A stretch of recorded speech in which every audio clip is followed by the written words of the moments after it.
Hey everybody, welcome back to my channel. This is the Common Sense Dad, and today what we're doing is, remember maybe a few weeks ago we had a garage door here that wouldn't close all the way. Well, once we got that fixed, we accidentally ended up resetting the remote. So here is my remote. So if I hit this button, my big garage door opens,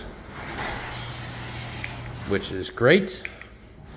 But if I hit my secondary button, this garage door no longer opens. So what we need to do is reset it. So I'm gonna use my makeshift ladder here, pull this down. I'm gonna hit this yellow button right until that yellow light turns off. Okay, now that that yellow light is turned off, we're gonna walk over to the wall remote here. Let's see if we can get this focused. So we're going to go to our menu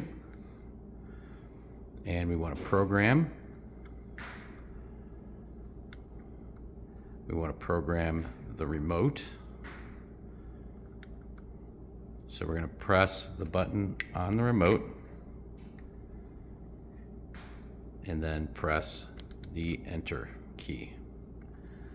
Now it's good. So we should be able to walk back over here, hit our remote, and look at that.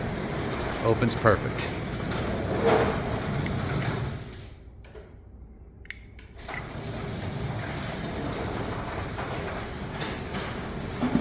All right.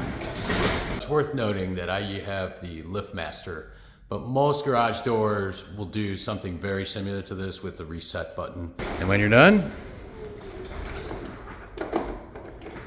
slide your light fixture back up and call it good.